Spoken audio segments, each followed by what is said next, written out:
disebutkan oleh Sayyidina Ibrahim dalam doanya kepada Allah Ta'ala, wala tukhzini yawma yub'atsun yawma la yanfa'u malun wala banun illa man atallaha biqalbin salim.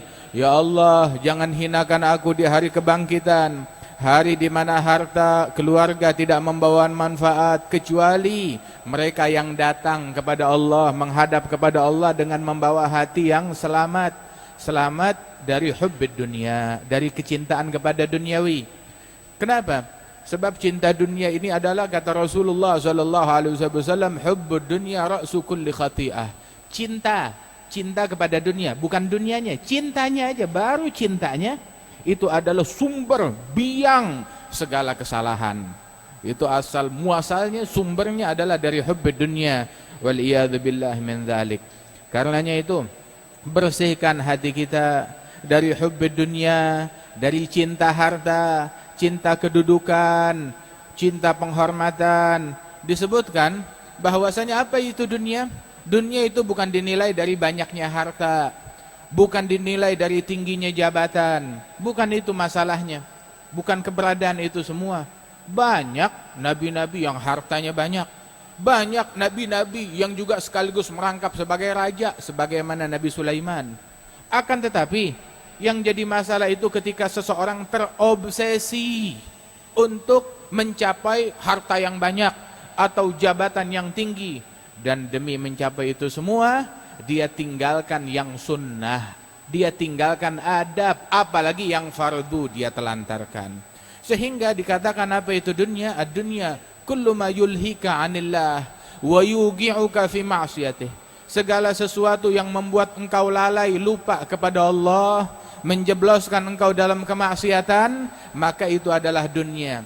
Manakala gara-gara hal tersebut ketinggalan jamaah, itu dunia sial. Gara-gara hal tersebut ketinggalan qiyamul lail, maka itu dunia yang membawa sial, wal iyadzu billahi min dzalik. Adapun apabila tidak membuatnya terlena dari salat, dari infak, dari jamaah, dari majlis, dari ilmu, bahkan justru apa yang dia punya dia infakkan di jalan Allah Subhanahu wa taala, maka itu bukan dunia, namun itu adalah bagian daripada akhirat. Saudara-saudara sekalian, Al-Imam Abdullah bin Alul Haddad itu dikenal sebagai faddahatud dunia. Dia punya satu qasidah, itu qasidahnya faddahatud dunia, yang mempermalukan dunia, nelanjangin hakikatnya dunia seperti apa. Itu beliau bilang, fi marukunu ila darin haqiqatuha kattaifi fi sinatin wa dhilli min muzani daril ghurur wa ma'wa kulli murziyatin wa ma'dinil bus wal la'wa wal mihani az-zuru zahiruha wal ghadru hadiruha wal mautu akhiruha wal kaunu fi syatani tubidu ma jama'at tuhinu man rafa'at tadurru man nafa'at fi salif az-zamani innal ilaha baraha kay yamiza biha bainal fariqaini ahlil humqi wal fitani fadhul hamagati man ghadhalla yajma'uha yu'ani as-sa'ya min syamin ila yamani, sampai akhir qasidah tersebut. Dia bilang banyak orang-orang tertipu untuk meraih dunia yang pada hakikatnya itu adalah penuh tipuan, hanya sekedar mimpi belaka. Bagaikan mimpi belaka, dia kira punya duit banyak, punya harta banyak, punya jabatan tinggi, hatta idzam talau bishran bima dhafiru wa mukunu min ulaha ablaghal mikani nadahum hadhimul ladzat fagtahamu sublal mabat. Ketika mereka sudah puas, gembira, ngumpulin harta sebanyak-banyaknya, jabatan setinggi-tingginya, baru mau menikmati itu semua, puncak udah saya capai, berjaya, baru dia mau nikmati, Israel datang, ta'al sini, tiba waktumu. Mana dia? Menempuh jalan kematian, istana mereka, rumah mereka, jabatan mereka, kursinya nggak dia bawa ke dalam kuburan. Itu sebagian raja-raja kaum solihin daripada Daulah Utsmaniyah, sebagian raja mereka, waktu dia meninggal dunia, dia pesan sebelum meninggal, nanti kalau saya mati, tangan saya keluarin dari kurung batang ya, tangan saya keluarin dari kafan, keluarin dari kurung batang. Ini raja dari Daulah Utsmaniyah. Itu dia bilang, keluarin tangan saya dari kurung batang, biar digotong semua rakyat ngelihat tangan saya. Ditanya, kenapa? Biar orang tahu bahwa saya yang dulu kaya raya, jabatan tinggi, raja, pemimpin dunia, menguasai Eropa dan Timur Tengah, saya keluar dari dunia, tangan saya bawa apaan? Nggak bawa duit, nggak bawa ATM, nggak bawa cincin, nggak bawa apapun juga. Wahakadha. Itu Rasulullah sallallahu alaihi wasallam. Beliau mengingatkan kepada kita untuk tidak mengagungkan dunia. Apa yang mau kita agungkan daripada sesuatu dunia yang hina? Allah Ta'ala sejak menciptakan dunia, Allah tidak pandang nih dunia, nggak dilirik nih dunia. Kenapa? Rasulullah mengatakan ad-dunya mal'unah wa mal'unun ma fiha illa dzikrullah wa alim wa muta'allim. Dunia dilaknat, terusir dari rahmat Allah. Yang ada di dalamnya semuanya terusir dari rahmat Allah, jauh dari Allah, kecuali zikir, kecuali orang alim dan orang yang nuntut ilmu. Mudah-mudahan kita termasuk orang-orang tersebut. Amin ya rabbal alamin. Apa yang membuat kita terkecoh dari akhirat cuma gara-gara hal-hal duniawi, hal-hal yang sepele, hal-hal yang kecil, hal-hal yang hina, yang bikin orang jadi ribut, yang bikin orang jadi pecah belah, yang bikin orang sholatnya nggak khusyuk. Tahu nggak? Ya tahu. Qobliyah subuh, ya 2 rakaat qobliyah subuh. Berapa menit kita sholat qobliyah subuh? 3 menit, 4 menit. Sholat sunnah qobliyah subuh. Rasulullah bilang rakaatil fajr khair minad dunya wa ma fiha. 2 rakaat qobliyah subuh lebih baik dari dunia seisinya. Nih apa nih? Ini tisu kan? Ya, sapu tangan buat ngelap keringat kita. Habis itu ditaruh di mana nih tisu? Buang di tong sampah. Rasulullah bilang di dalam hadis, la mindilu sa'adin fil jannah khair minad dunya wa ma fiha. Sapu tangan yang digunakan Sa'ad bin Mu'adz di sorga untuk ngelap keringatnya lebih mahal dari dunia seisinya. Sapu tangan yang habis dia pakai dia buang lebih mahal dari dunia seisinya. Dalam Sahih Bukhari, la maudhi'u sauti ahadikum fil jannah khairun minad dunya ma fiha. Tempat gantungan cemeti. Dulu orang naik kuda bawa cemeti kan? Nah itu tempat gantungan cemeti. Kalau sekarang gantungan kunci, itu di sorga tempat gantungan cemeti lebih mahal dari dunia seisinya. Lebih mahal dari dunia seisinya. Demi cuma harta atau jabatan atau tahta, berapa sih yang ente kuasain? Ya, oh saya menguasai 1 kota, 1 provinsi, 1 negara. Katakan ente menguasai dunia seisinya. Berapa lama? 5 tahun, 10 tahun, seumur hidup. Katakan ente kuasai 1000 tahun.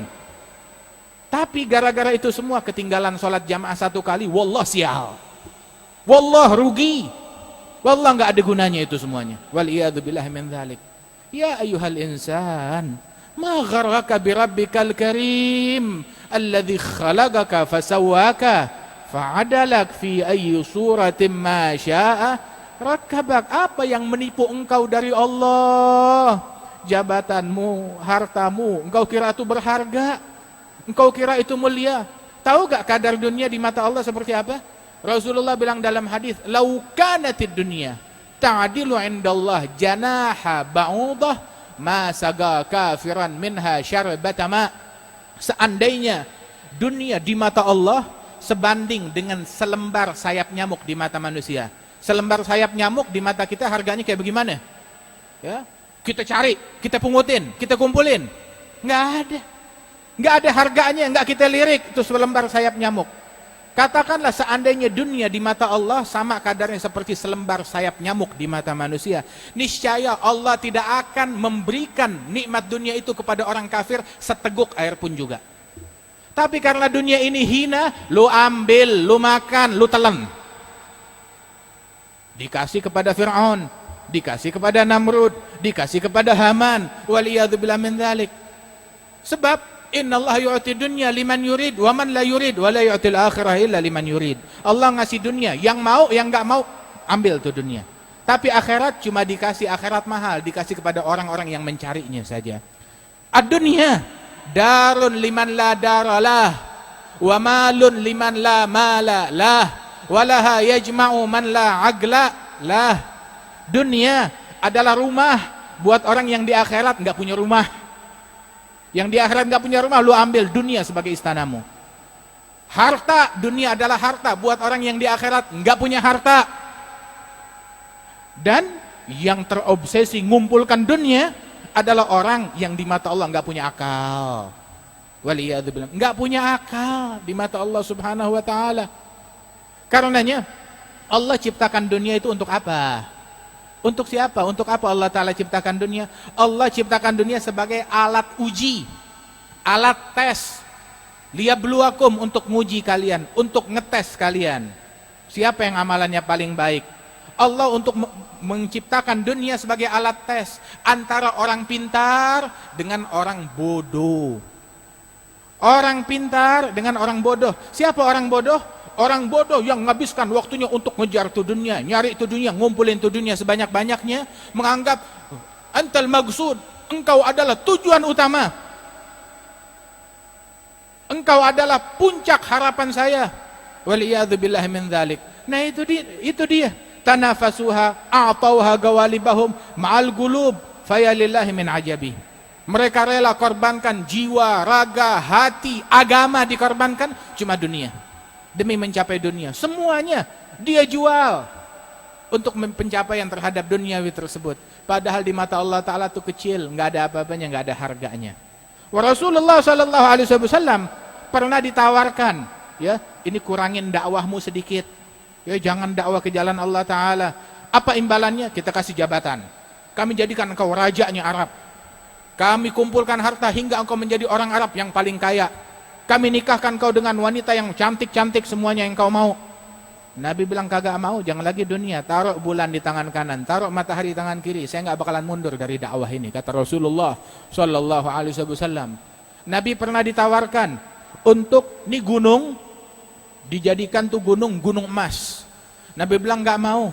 Saya lebih memilih sehari lapar, sehari kenyang. Kata Rasulullah sallallahu alaihi wasallam. Tahu gak di rumahnya Nabi Muhammad 2 bulan berturut-turut nggak ada api yang nyala, api kompor nggak nyala di rumahnya Rasulullah sallallahu alaihi wasallam. 2 bulan berturut-turut makannya cuma korma sama air putih.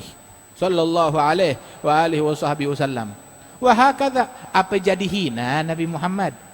Tahu gak Rasulullah 13 tahun ditindas?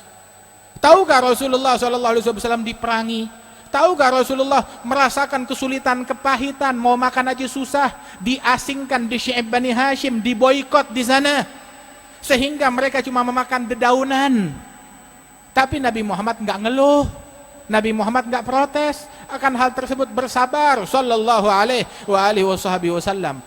Tujuannya bukan dunia, bukan untuk mengejar jabatan, bukan untuk mengejar harta, bukan untuk mencapai daripada hal-hal duniawi, tidak, tetapi untuk mencari ridhanya Allah jalla jalaluhu ta'ala azamatuh. Dulu al-Imam, tadi Syekh Ridwan cerita al-Imam Al-Husain ibni Syekh Abi Bakar bin Salim. Hadzal Habib Husain ibni Syekh Abi Bakar bin Salim yang hidup sekitar 400 tahun yang lalu. Itu beliau satu kali tuh raja sultan ya datang ya dari Sewun, dia datang ke Inat.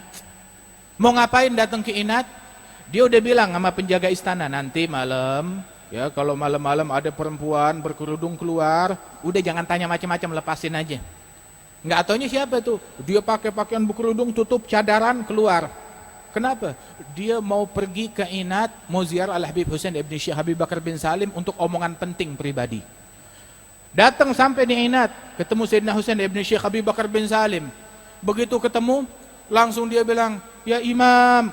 Sayyidina Husain tahu ini sultan, sholat subuh di sini ada apa? Dia bilang, saya mau taubat, bantu saya. Bagaimana?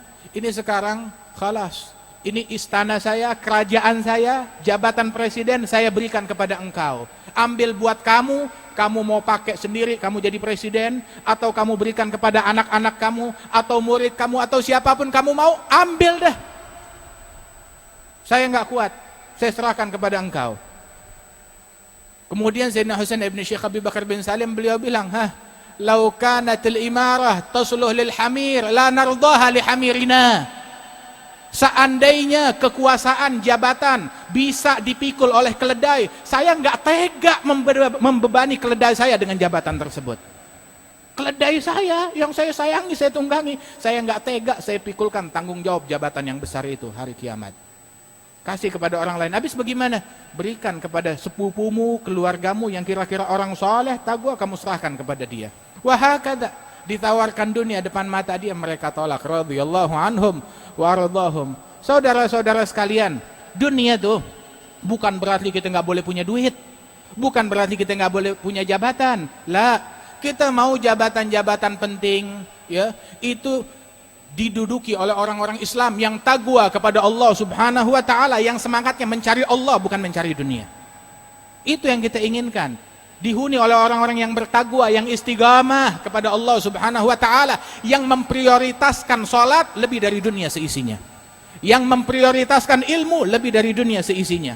Yang memprioritaskan takwa kepada Allah taala lebih dari dunia seisinya. Kita mau seperti itu. Dan sesungguhnya ibarat itu dunia, baik itu jabatan atau harta, tahu, itu seperti kloset, ya, WC, kakus. Kita kalau nggak ke WC, ke kakus, mati kita. Kita perlu. Tapi tetap aja walaupun kita perlu, nggak lantas kakus kita hiasi dengan emas.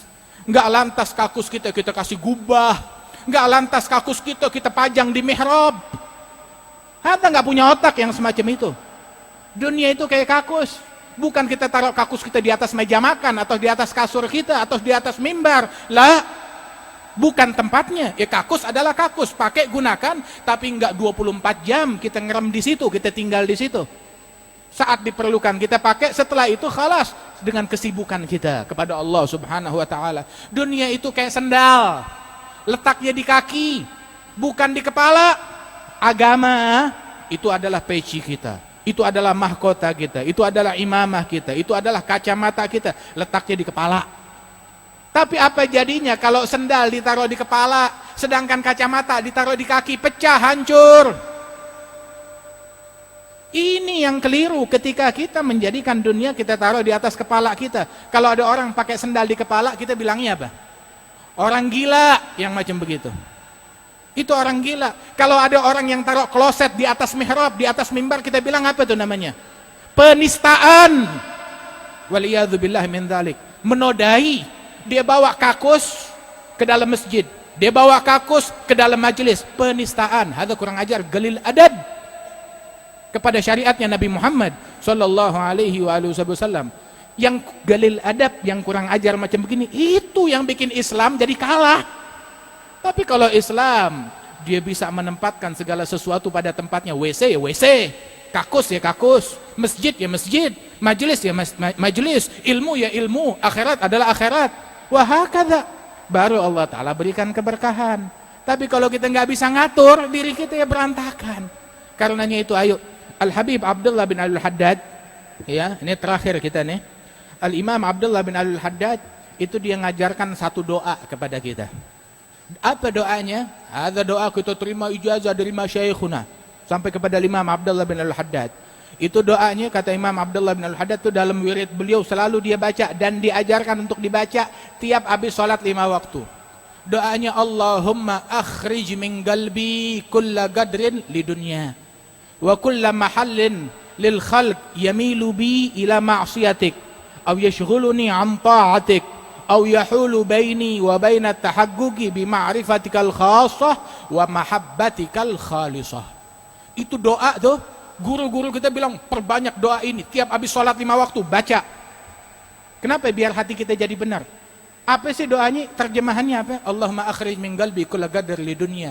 Ya Allah, keluarkan dari hati saya setiap pengagungan, penghormatan, kadar dunia ini, keluarin dari hati saya, sehingga di hati saya itu nggak ada cinta kepada dunia, nggak ada kecenderungan kepada dunia, nggak ada kecintaan kepada dunia. Wahakadha.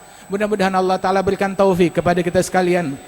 Allahumma akhrij min qulubina kulla qadr li dunya kull mahlil khalq yamilu bina ila ma'siyatik aw yashghuluna an ta'atik aw yahulu bainana baina tahaqquq bi ma'rifatikal khassah wa mahabbatikal khalisah wa nas'aluka sidqal iftigar ilaik wa dawamil hudur ma'ak ma'adabin kamil fi lutuf wa afiyah. Allahumma aslih qulubana wa gawalibana ij'al dunyana fi aidina la fi qulubina wa ij'alna muhibbina laka mahbubina 'indak bi rahmatika ya arhamar rahimin. Wa sallallahu ala sayyidina Muhammadin nabiyil wa ala alihi wasallam wa akhiru da'wana alhamdulillahi rabbil alamin. Assalamualaikum warahmatullahi wabarakatuh.